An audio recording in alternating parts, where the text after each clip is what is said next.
The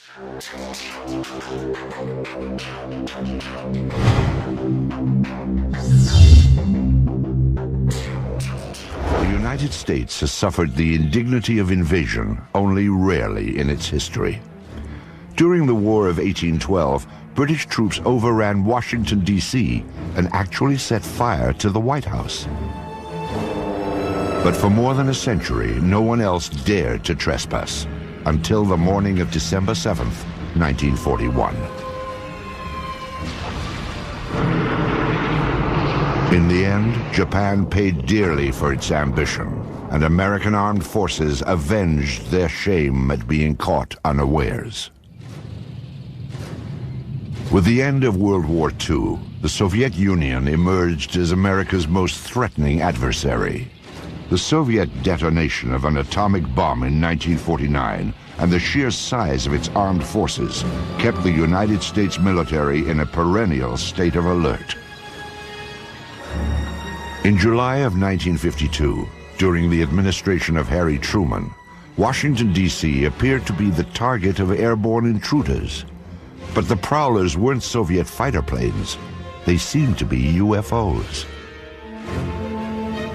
Perhaps the most important sighting of all time was the so-called Washington merry-go-round.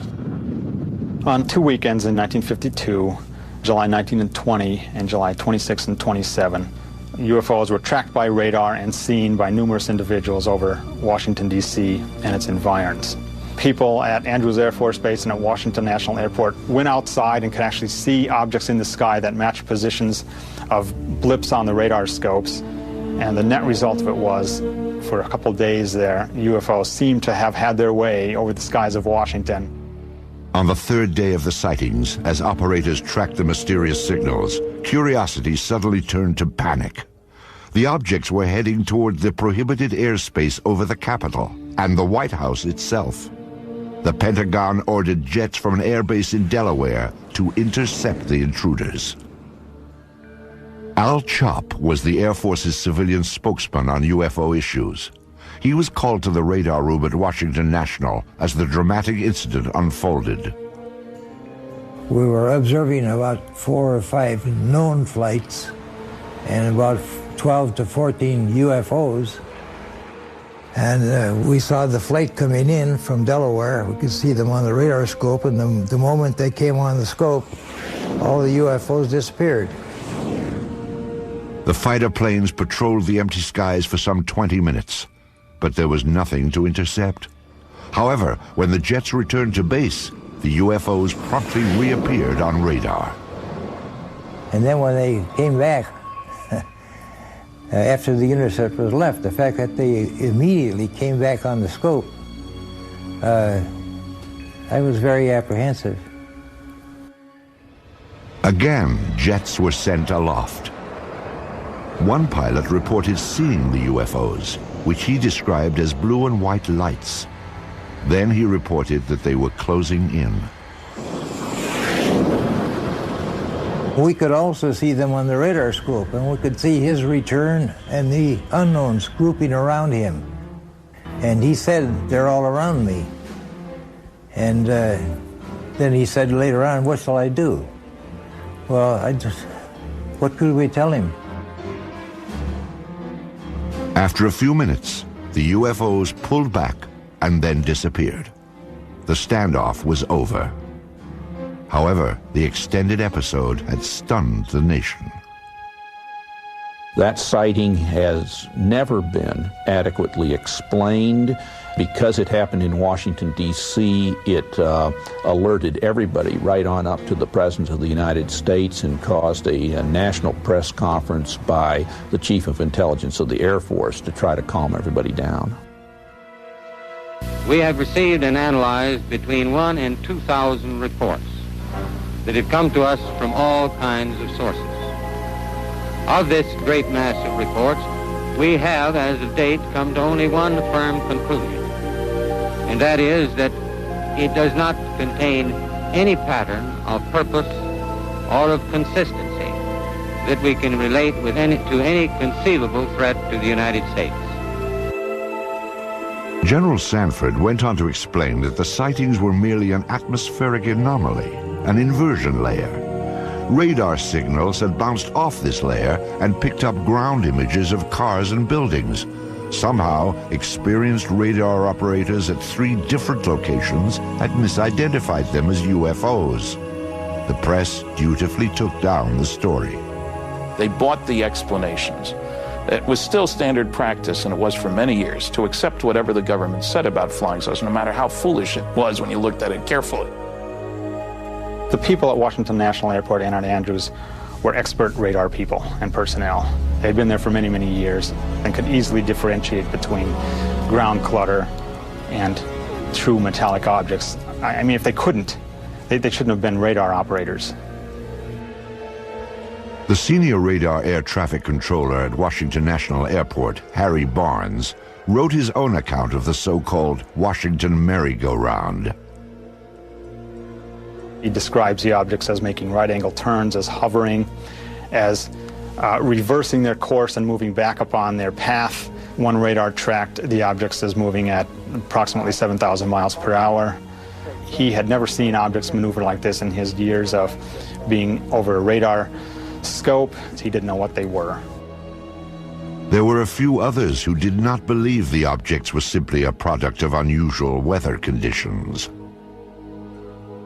At that time, I was convinced that these things were interplanetary machines of some kind, mainly because of what happened that night in the radar room at Washington National Airport. I'm convinced that those objects were real. We don't know what they are, and we don't know where they come from, but they are there. Of course, it's entirely possible that the military didn't really believe its own explanation of the UFOs. No fighters could catch up with these things, and they outmaneuvered the best that the military had to throw at them. Obviously, the people who were in charge of Air Force projects and Air Force intelligence at this time were not idiots. They were very, very smart people, as they are today. And I think they probably thought, once they appeared on Washington, oh my God, this is the holiest of holies. Now they're hovering around the White House and the Capitol. What can we do? Well, the answer turned out to be that they could do absolutely nothing. But it probably had to provoke a whole lot of consternation in official quarters. I can't believe that they wouldn't have been interested in, at some level, trying to find out what is going on.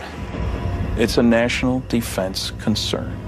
There was a technical report that said it's the most classified subject in the United States, even more so than the H-bomb. That's going pretty far. That's taking it very seriously. In the decades after the Washington National incident, aerial sightings were reported more frequently and all across the country. Some episodes were even recorded on tape. Dark 05, 327.1, 327.1. On March 25, 1995, 3 crew members on America West Flight 564 saw something unusual in the sky over Bovina, Texas.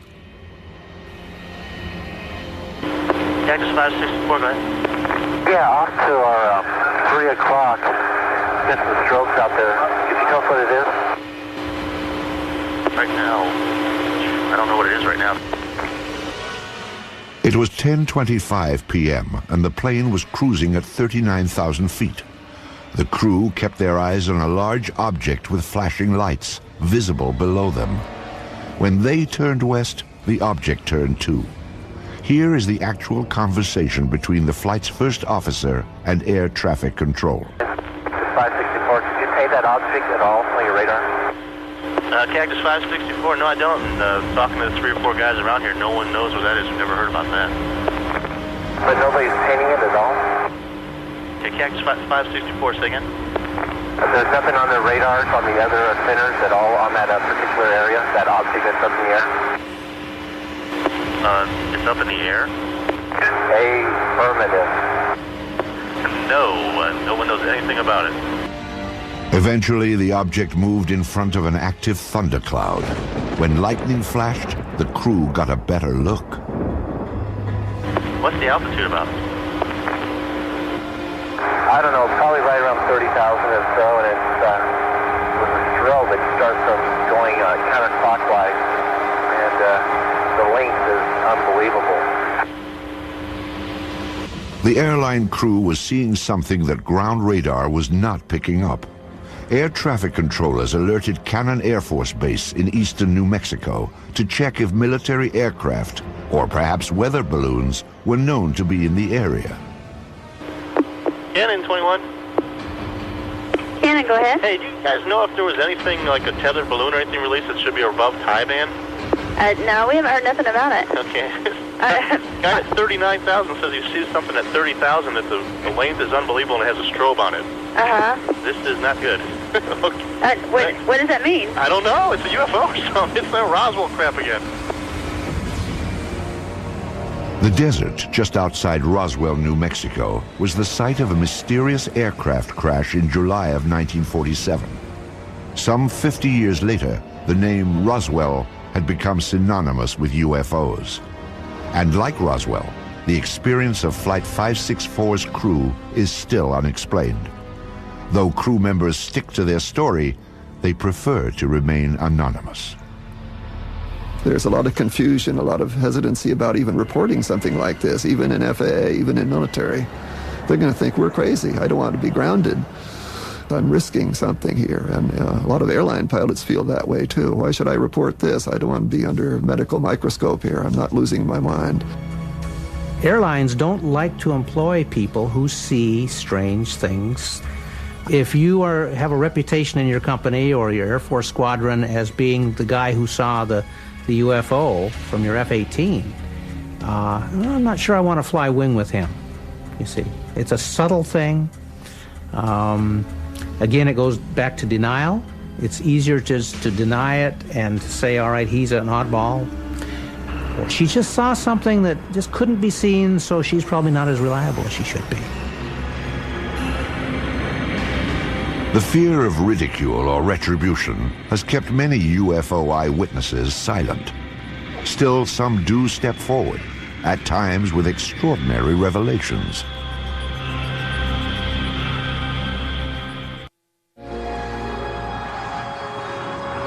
Shag Harbour is a small fishing village on the east coast of Canada. It is a peaceful place where the locals focus on the sea, not the sky.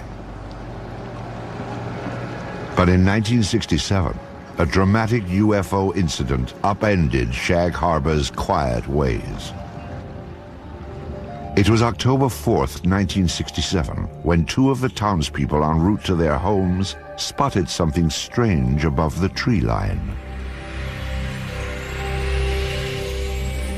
My friend and I were talking as I was driving, and all of a sudden my friend said, look at those lights in the sky. When we first seen them, they looked like they were stopped. Of course, we was driving in the car and we couldn't tell if they were stopped or if they were moving or what they were. And after we lost sight of it and we went around the corner, we gained sight of it for a few more seconds, then we lost sight of it again. I know I was scared when I first got out of the car because I wasn't very long getting into the house, like to get my father and get him to come out and have a look at it. And I was kind of hoping that it would stay there long enough for him to see it, and it did. And I come home and I told my mother about it, and first question, of course, was you drinking? And I said, no, I don't think so. Smith and Kendrick weren't the only ones to see the strange lights. Many of the locals watched as they flickered off and on. Suddenly, the luminous object turned on its side and plummeted into the harbor waters. Eyewitnesses rushed to notify the Royal Canadian Mounted Police, or RCMP. The people who initially arrived on the scene, the civilians who were called in to aid the RCMP, concerns were for survivors. Most people saw this thing occur from a distance, and it was initially thought that perhaps it was an airplane crash, but what the eyewitnesses saw, or in this case what RCMP officers saw when they arrived on the scene, there were at least 3 officers on the shoreline that at least saw a pale yellow light moving on the water. They all felt that it was something quite unusual. The RCMP officers were not alone in observing the mysterious object. They were surrounded by a small gathering of spectators. And we all seen it, the police seen it, and everybody was, I guess, startled by it, and nobody had None of the people that were there had ever seen anything like it before. And I know I hadn't. The witnesses stood and stared, mesmerized by the strange light on the water. Then, just as suddenly as it had appeared, the light vanished. A Coast Guard cutter was summoned, but local fishermen, already on board their vessels, headed for the spot where the light had last been seen.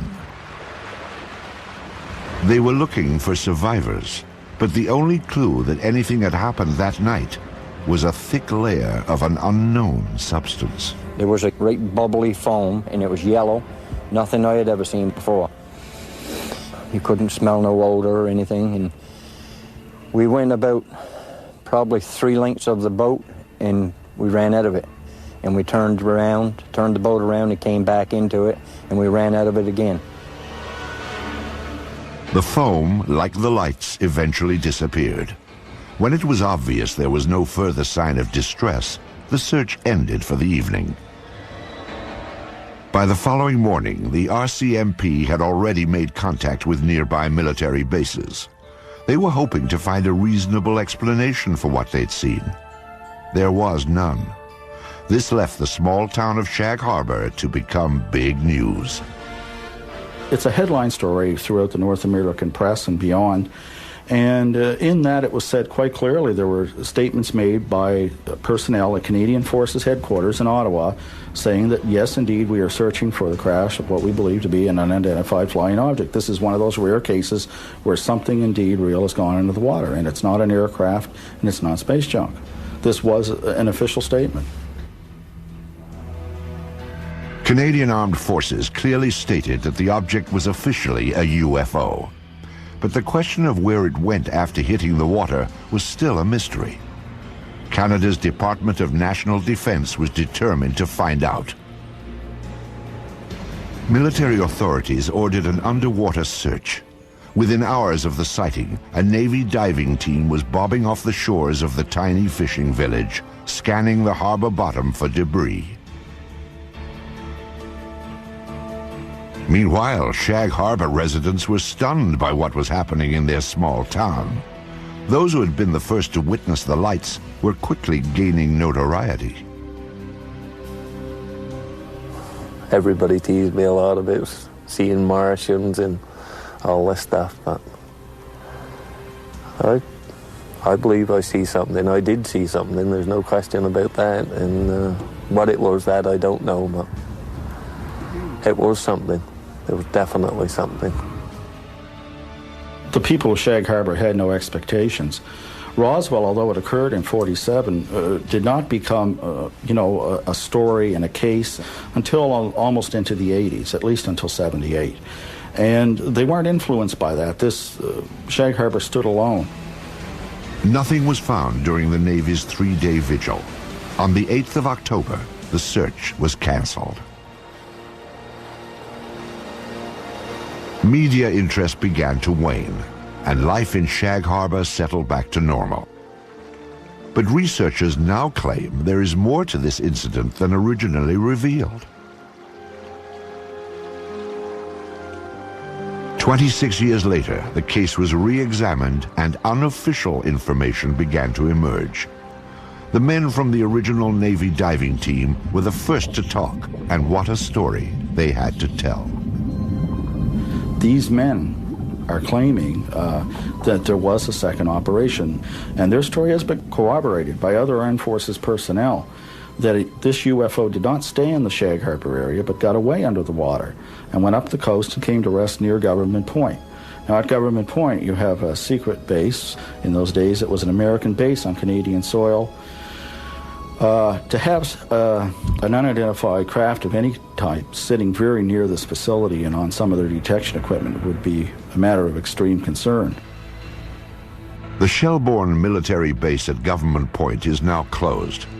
But at the time of the sightings, it was a first line of defense against Soviet threats.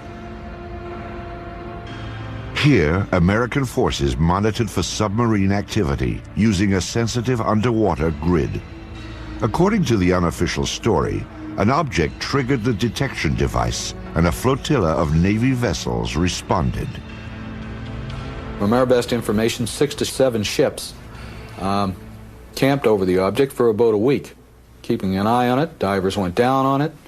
One diver in particular makes no bones about it that this thing was an unidentified flying object, and there were things on it.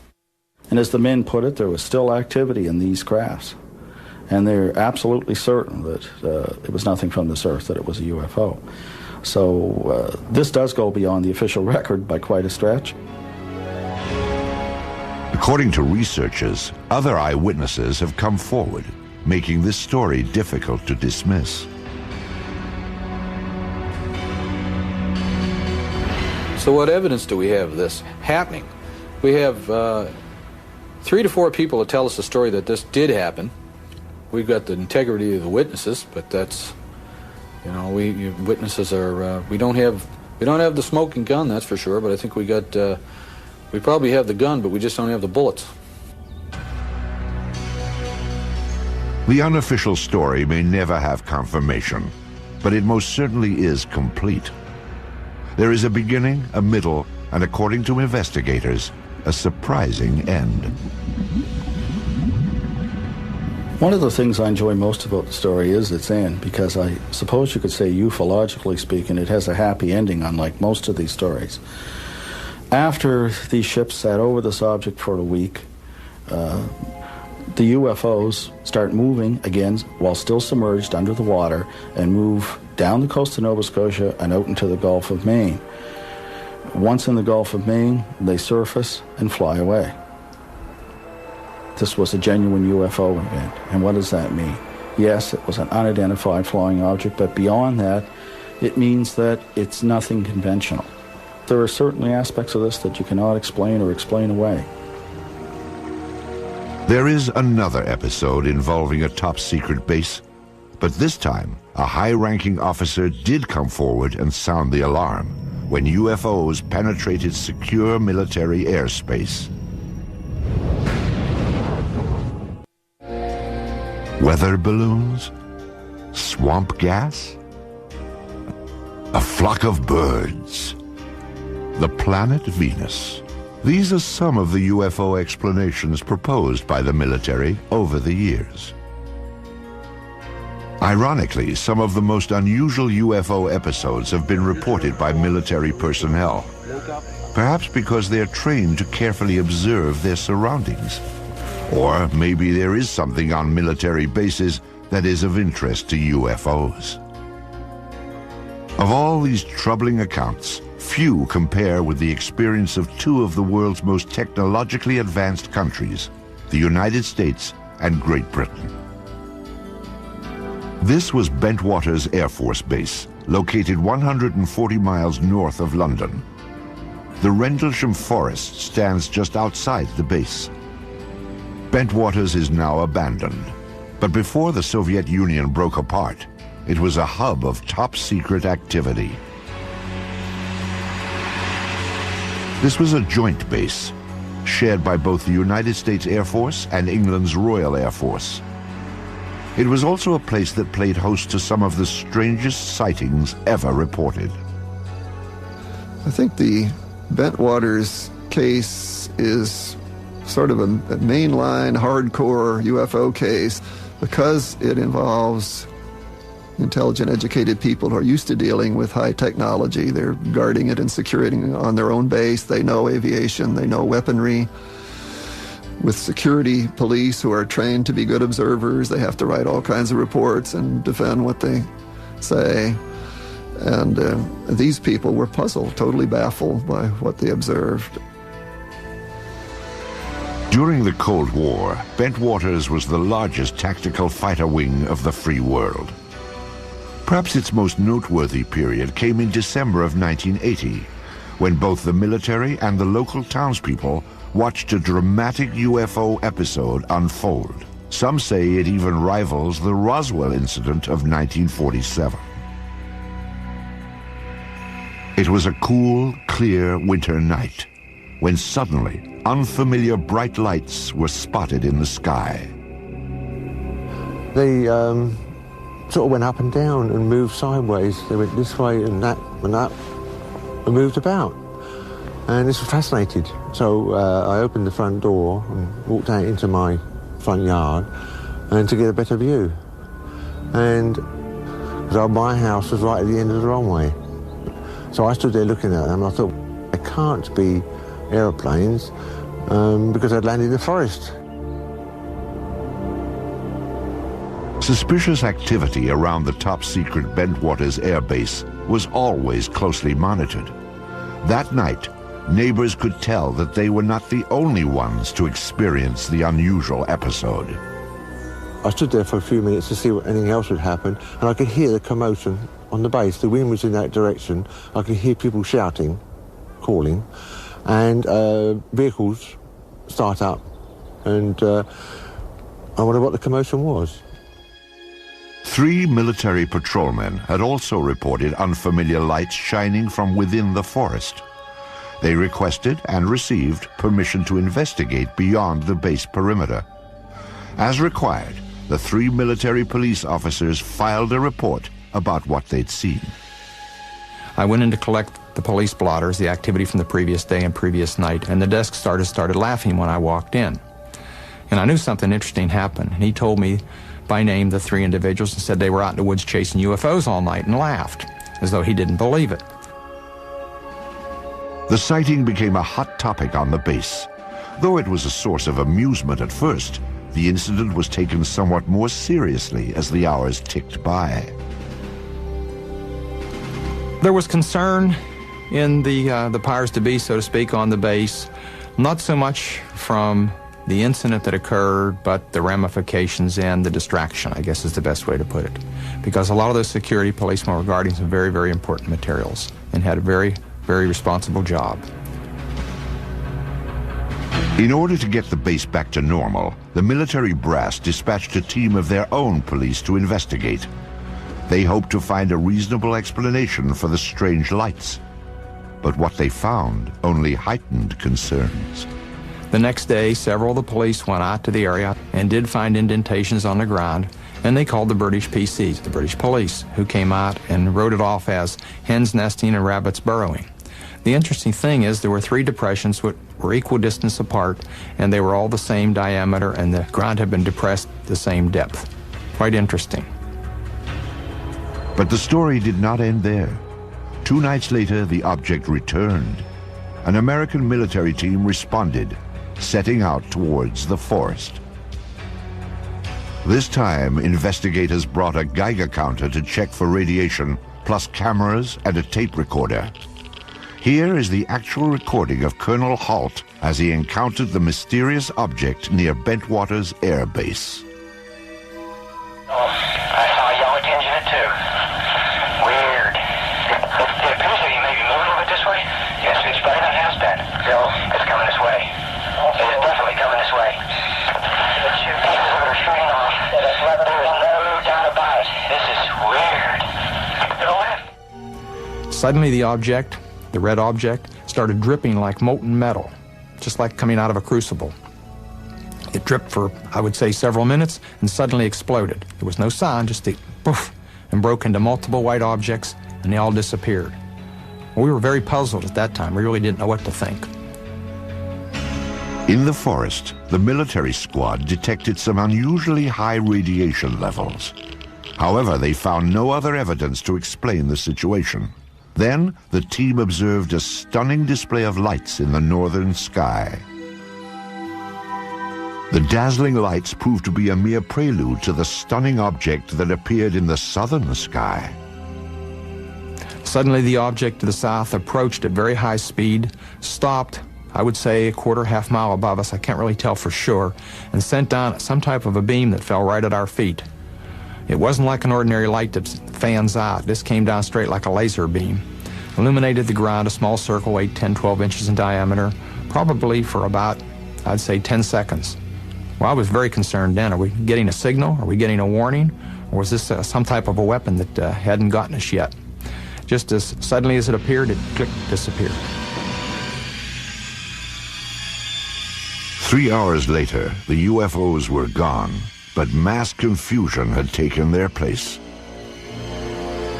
We were sure nobody would believe this, and I say we were all thinking, wow, how are we going to cover this up? You know, what are we going to tell people? We can't tell the British.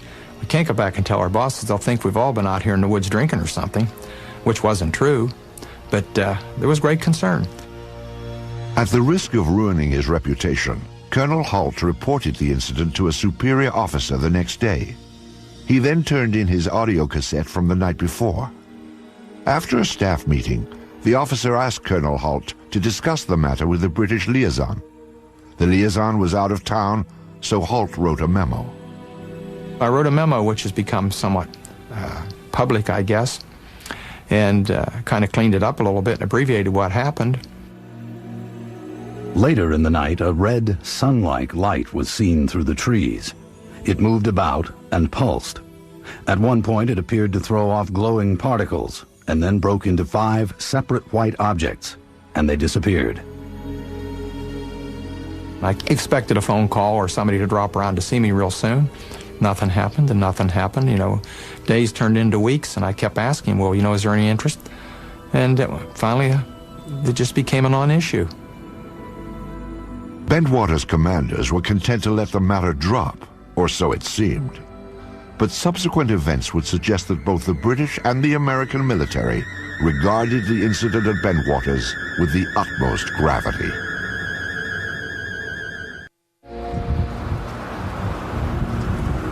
Shortly after Christmas in 1980, a series of bold UFO approaches apparently challenged the security of a top-secret airbase north of London.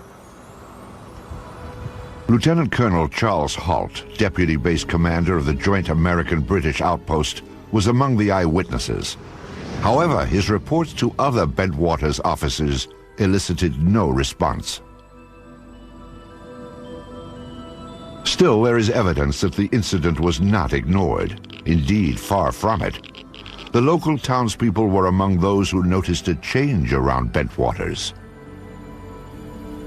I had customers come round to my garage who were military men. I asked what was going on, and they said, well, they weren't allowed to say. And I had 1 or 2 officer customers, and I asked them, and they weren't allowed to say either. I don't know why. British UFO researchers Dot Street and Brenda Butler attempted to interview eyewitnesses, but were barred from the base. They didn't say it was a UFO, they said something had happened in the forest. And when we came down and we actually tried to interview people, we were just stopped. A breakthrough came for the UFO investigators when military personnel began to reveal a bizarre story that included more than just the sighting. They claimed an alien craft controlled by extraterrestrials landed in Rendlesham Forest and made contact with American officers. These curious reports have been ignored or denied by government and military officials. Despite this dismissive reaction, some say that the armed forces were keenly interested in the events at Bentwaters. People did investigate. They did it from an arm's length. I was never formally debriefed, and I can't, to this day, can't believe that. I do believe some people crept around the base, so to speak. I do believe there were multiple agencies with a great deal of interest that probed discreetly. I can't explain. I've had people indirectly approach me trying to pry information out and to find out what was going on. Military officials offered only conventional explanations for the extraordinary reports. Among them, that a satellite had fragmented as it re-entered the Earth's atmosphere. I can't rule out that a satellite didn't fall, or a portion of a satellite didn't fall in that area, but how would one account for the object moving through the trees? And the objects in the sky, they did not fall down. They stayed in the sky and moved about in sharp angular patterns, and there were 3 of them. And indeed, it does seem that some space debris did come through at around about the time concerned. But it should be remembered, of course, that the Bentwaters incident occurred over a series of nights. Another explanation for the sighting was refraction of the beam sent out by a nearby lighthouse. Clearly, something extremely unusual happened. The skeptical explanation that it was the lighthouse light reflecting strangely through the woods doesn't make any sense, because why hadn't they encountered that problem before or since? If it's this lighthouse, the atmospheric conditions would have been such that at some other point it would have happened, but it never did. So you have something going on there that is inexplicable in the mundane. You've got very credible people who are charged with guarding a facility who cannot explain it, and if these people are incompetent, we'd better get them out of there. But none of the military personnel said to be involved were removed from the base. And publicly, it seemed both American and British officials were not anxious to pursue the matter any further. The corporate view of the British Ministry of Defence about the Bentwaters case is simply that the case was looked at the time and was not judged to be of any defence significance. Well, I've not seen that borne out by any analysis. It certainly seems to be an example of bureaucracy gone mad if you have something like this happen and people blandly say it's of no defence significance. Years later, the official position concerning the Bentwaters incident was revisited. This time it was brought before Parliament by no less than a former British Chief of Defence, Lord Hill Norton. Either the Americans, and indeed the deputy base commander, were hallucinating, or they believed that something had landed there, and they had taken photographs and records of it. In either event, it must be of interest to the defense of the United Kingdom. Despite such pronouncements, the military kept quiet about the incident at Bentwaters. Oh, there's no doubt in my mind it was some type of a cover-up. And I think there were some misleading stories put out. Somebody didn't want the general public to be aware of what had happened. Some 2 decades later, all physical evidence supposedly gathered during the incident is missing. No photographs have been found, although 3 separate search teams took pictures. And the military has no comment about the Geiger counter's high radiation readings in Rendlesham Forest. Perhaps the incident at Bentwaters Air Base in December of 1980 will never be fully explained. However, those who were directly involved have reached their own conclusions. I think something totally out of the ordinary happened, something that we don't have an explanation for, and I'd certainly like to have one. Have we been visited? Perhaps. There certainly was some type of intelligent control over what we saw. I don't think there were little green men on board or whatever, and I really can't explain it. I'm firmly convinced there was some type of intelligent control. The baffling episode at Bentwaters is but one on a long list of sightings that seem to merit an in-depth and impartial investigation. Some of the most credible of these reports point to UFO penetration of sensitive defense installations. But there is one place on Earth where military authorities are said to have actually examined alien spacecraft: the forbidden American airbase known as Area 51. The peculiar events at Roswell in July of 1947 seem to have established a pattern for government handling of the UFO issue in the United States. The more officials denied the existence of UFOs, the more it appeared they had something to hide. In the 50s, there was the belief that the U.S. Air Force had proof of some sort that these were alien spaceships and was covering it up to prevent panic. That, in fact, the government not only knows about flying saucers, but is in cahoots with the aliens, that there is a technology exchange going on. In the years immediately after Roswell, the Army Air Force designed and tested a number of saucer-like craft, but none appeared to be of alien origin, nor were they especially flight-worthy. However, in recent decades, suspicion that the government was test-flying captured alien spacecraft has begun to surface again. Attention focused on an ancient dry lake bed deep in the desert of Nevada, at the heart of the Nellis Air Force Range.